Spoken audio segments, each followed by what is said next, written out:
नमस्ते मंडळी, तुमचं पुन्हा एकदा स्वागत आहे माझ्या स्वयंपाकघरामध्ये. तर आज आपण दुसरा पदार्थ बनवणार आहोत, तो म्हणजेच खाऱ्या शंकरपाळ्या. तर आपण जास्त वेळ न घालवता डायरेक्ट रेसिपीला सुरुवात करूयात.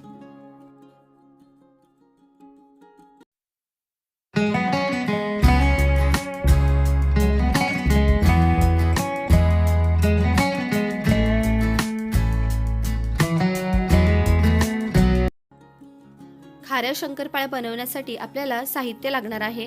त्यासाठी मी इथे एक मोठा बाऊल भरून मैदा घेतलेला आहे. हा वजनीप्रमाणे अर्धा किलो इतका आहे. त्यानंतर आपल्याला जिरे लागणार आहेत, थोडासा ओवा घेतलेला आहे मी.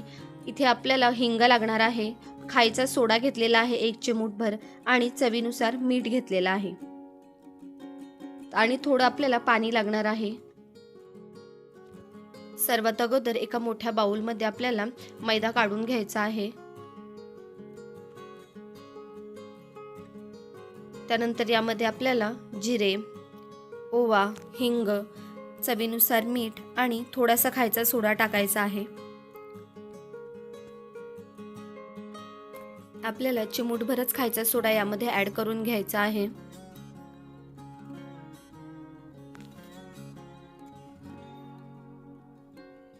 त्यानंतर पाणी टाकून आपल्याला याचा घट्टसर गोळा मळून घ्यायचा आहे. गोळा मळून झाल्यानंतर याचे आपल्याला पेढे करून घ्यायचे आहेत. गोळा घट्टच ठेवायचा आहे, याला भिजत ठेवण्याची काही गरज लागत नाही. मळून झाल्यानंतर आपण लगेच शंकरपाळ्या करायला घेऊ शकतो.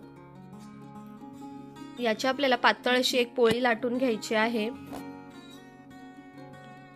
खाऱ्या शंकरपाळ्या आपण जास्त जाड बनवणार नाही आहोत, त्यासाठी आपल्याला पातळ अशी एक पोळी लाटून घ्यायची आहे. पोळी लाटून झाल्यानंतर आपल्याला सुरीच्या सहाय्याने याच्या कडा कापून घ्यायच्या आहेत.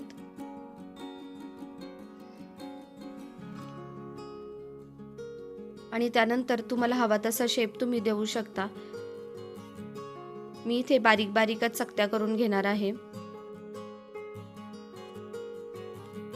आपल्याला याला व्यवस्थित कट करून घ्यायचं आहे.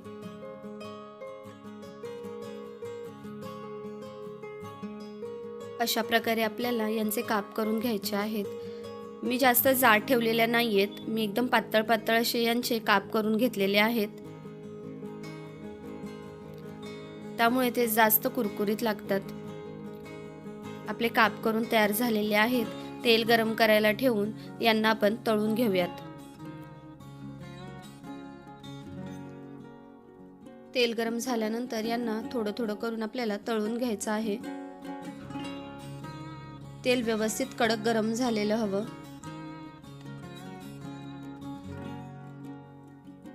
यानंतर आपल्याला दोन्ही साइडून यांना गोल्डन रंग येईपर्यंत तळून घ्यायचा आहे.